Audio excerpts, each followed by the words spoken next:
The following is a presentation of KSL Sports. First and 12. A total roundup of BYU and Utah football and the expanded Big 12 Conference. Brought to you by Macy's Grocery Stores. Your hosts are Mitch Harper and Alex Kirry on KSL News Radio and the KSL Sports Zone. All right, everybody, welcome on into your Sunday. Thanks for being with us. It is First and 12. Maybe our most far-flung edition of the program to date.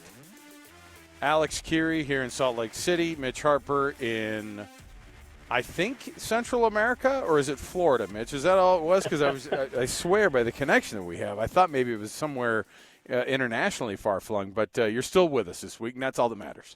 That's right, and Central Florida, the data service out in this part of the country is not good.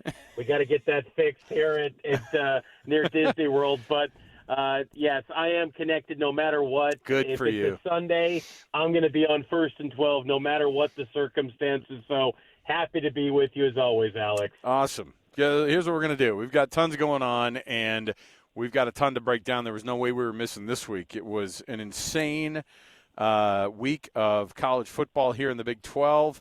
And, of course, our show is always brought to you by the good folks at Macy's Grocery Store, brought to you with the freshest fruits and vegetables every week from local farms, your local favorite brands. Macy's, happy shopping. Let's kick things off as we always do here. Producer Eric spinning the wheels of power here. We're going to get the first segment here in the game breakdown. This is BYU versus UCF in Orlando. Let's jump right in. The BYU Breakdown. All right, so there you go, Mitch. You're there. You were there. And BYU started this thing off, and they scored a touchdown first. And I don't know, it was a very Greg Wrubell type of a stat that I was reading, and it was that BYU, when they scored, not just first, score a touchdown first, I think they've won 33 in a row, which is an insane stat. To hear that BYU scores a touchdown first, and they're almost likely going to be an automatic win for them. But not only that, a ton of things to break down here because BYU jumps out to the lead. They hold the lead. They get it to 10-0. You had all sorts of things in here. You had fake punts. You had fake field goals, a double snap fake field goal. It was like everything possible in this game that you could have gotten, you got. And that was an electric running game from BYU for the second week in a row. The defense showing up and showing out against the second-best running team in the country. They hold UCF to just over 180 yards rushing, and it really wasn't even that close. The 37-24 score actually belies how much of a blowout this was. This was a full-on, full-time performance from both the offense and the defense. You were there. You got to see the reaction, but BYU is 8-0 now, and is 5-0 in conference play. BYU was dominant once again, and there's nothing that we can come up with for this team, day game to time zone. It doesn't matter. Maybe letdown spot, look ahead. It doesn't matter. This team always shows up now, and they can just continue to answer the bell and deliver these impressive performances. I mean, they're not only winning games in the Big 12, they are dominating their opposition. It's crazy to think now, in retrospect, watching how the game played out, that BYU was an underdog in this game. And I always thought that was a little bit strange just because BYU was facing a UCF team that was completely one-dimensional. Ja'Cory Brown, the quarterback for the Knights, they should have benched him earlier and gone with Rizk. And my kids love Rizk because it starts with R-I-Z. They're calling him the Rizzler, and he was looking good in the fourth quarter for UCF.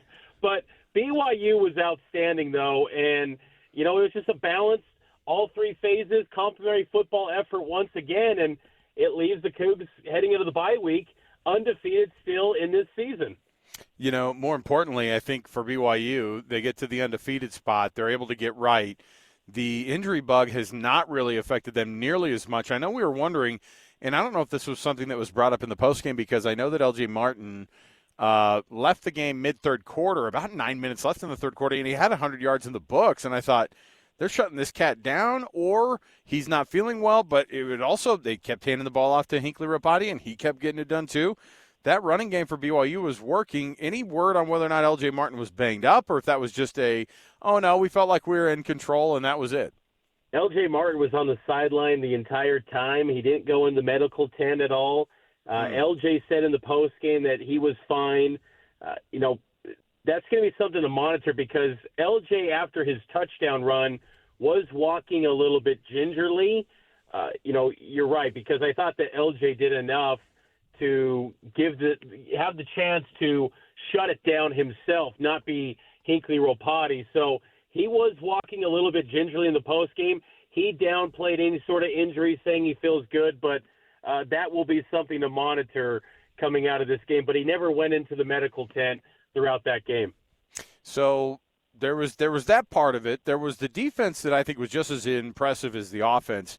I couldn't believe – now listen, the quarterback situation, throw in the fourth-string quarterback risk, and you've got yourself a little storyline there because he scored 2 touchdowns in the last 5 minutes of the game, which I thought was not really a storyline because I think BYU at that point was kind of like, all right, look, let's see what this guy can do. It was just something totally different. If you're Gus Malzahn, that's the guy who you start the rest of the season. But they've got quarterback woes, but that hadn't been a problem in terms of getting the ball rolling for them down the field on the ground because R.J. Harvey is very effective. He had a very R.J. Harvey type day. What was it, 16 carries, 127 yards. He had that big break run for 54 yards. And so you kind of saw that type of performance with Ollie Gordon. But this week it was much more bend, not break with that defense. And frankly, they forced Ja'Cory Brown to do stuff that he didn't like to do, which is throw the football, and a couple of times he threw it straight to BYU defenders, and that's the type of stuff that gets them off their game. And BYU, so it was that middle 8 minutes. It was that middle 7 minutes, really, when BYU was able to go down, and with, I think, about 35 seconds left, with only 35 seconds, they go down. They score the touchdown with the 62-yard touchdown to Chase Roberts. And then as they come out of halftime, so then that puts them up 24-10. As they come out at half, UCF gets the ball first. They go 3 and out. BYU immediately marches down. I don't know how long that initial drive for BYU was of their first offensive drive in the second half, but it was an absolute killer because they go down there, they score again. It ends up being 34-10 in pretty quick order in the second half. And that was kind of it, Mitch. Like, at that point, that was the end of the game in a certain way. I know the defense had to ratchet it down just a little bit more and make a couple more stops, but it was that middle 8 minutes of the game that Kalani put so much emphasis on, winning the second quarter, winning the third quarter, and they did it to the point that they basically put the nails in the coffin there in the third quarter on UCF. Definitely, and I thought also, too, it was – and you noted the stat, BYU success with – scoring first, but I thought the fact that they just got out to a fast start, 17-0, I thought that was huge for this team because coming into this game, a lot of BYU fans, and there was a huge gathering of BYU fans at Central Florida, but they were all nervous. There was this kind of tense feeling of this just feels like a classic BYU letdown spot, and I think it just put everyone's nerves at ease. The team didn't need that. They were confident coming into this game, but BYU took complete control, and UCF only, got off 56 plays in this game, and it felt like a good bulk of those snaps took place in the fourth quarter when the game was out of reach. BYU had the possession for more than 40 minutes in this game. So UCF, when they were down 17-0, you turned a one-dimensional football team that loves running the ball into a passing team. And they just felt uncomfortable the entire time.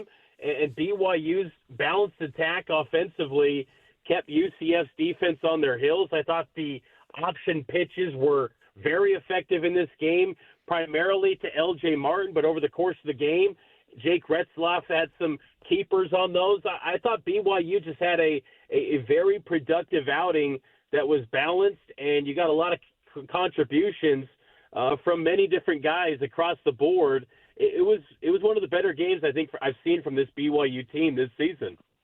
Well, it was certainly on on getting ready for this game. Jay Hill and his guys. We talked a lot this week about how that performance against Oklahoma State and giving up 280 yards on the ground was not something that you can sustain, and not something that, frankly, was something that this defense did throughout the season. It's not something that they were used to.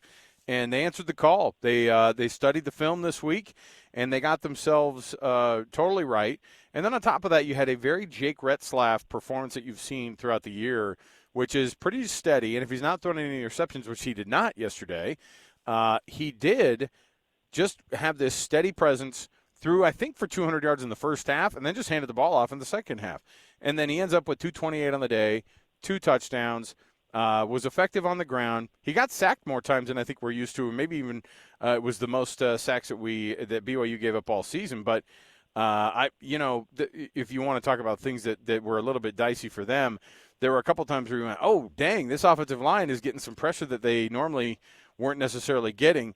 But now BYU goes in, they're 8-0, Mitch. What's crazy about the 8-0 start that they have and the 5-0 in conference play is it's their turn to sit and to wait, because this sitting and waiting is a little bit different, because Iowa State, who sat and waited this week and had the bye week, they have to play next week. And BYU right now waits all the way through November 9th, or to November 9th, when they play Utah up at Salt Lake City.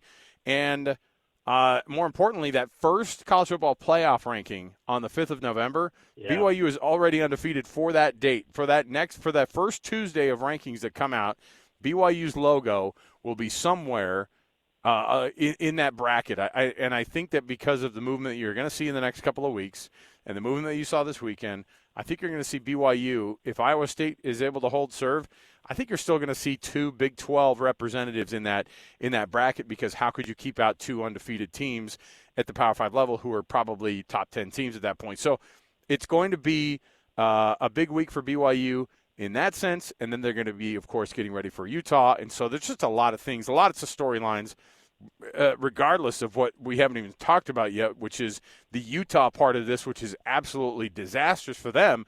And we'll get to that as well. But so far for BYU this week, they got the win in the books. They got to fly home. I don't know if you saw Darius Lassiter flying the plane himself.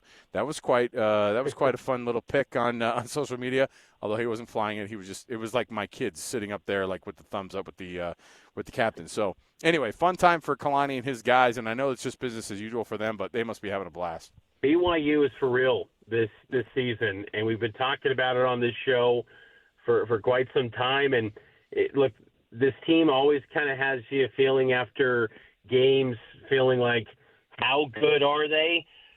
I think at this point, heading into November, undefeated, they're for real. Yep. And I'd be stunned if they're anything less than 11-1 going into the conclusion of the regular season. BYU fans should be looking now at plans for Arlington, because with the tiebreaker over Kansas State, with how this schedule is lining up, BYU should be no less than being in Arlington on December 7th. It's all there for them. It would take an epic collapse for this team to not get there. They should be there. This is one of the best teams in the Big 12 and really one of the best teams in college football, top 10. We'll see when the rankings come out in a couple of hours here how this one turns out for the Cougs from the AP poll side of things. I think you might see some nefarious moves. I thought, okay, is Notre Dame gonna hop over BYU this week because of their slaughtering of Navy? Although SMU won again, and that win that BYU had over SMU looks good. K-State obviously was able to avoid disaster against Kansas in the Sunflower Bowl or whatever they call that. I will tell you that there is always something nefarious going on behind the scenes with these voters, it seems like. So, and even though, and I think, who was it? There was number 8 who lost to number 14. I'm immediately spacing it here. Oh, LSU. LSU loses to Texas A&M, and I'm like, okay, I'm waiting for number 14 Texas A&M to move up to number 9 in the rankings and keep BYU in that 11 or 10 spot or whatever they're going to keep them at. But it's fine, because they have a couple of weeks here till that first college football playoff ranking comes out, and that will have to be a different set of parameters that those voters are going to have to take into account. All right, we've talked BYU's win over UCF to death. We're going to take a break. We'll come back. When we do, speaking of awkward, the transition now from BYU's massive win to another failure by Utah, the 4th loss in a row. This one even more epic than the last, and things and question marks still keep piling up now for Kyle Whittingham and his guys. We'll listen to what Kyle Whittingham said in the postgame. When we return, it's 1st and 12 on KSL News Radio and on the KSL Sports Zone.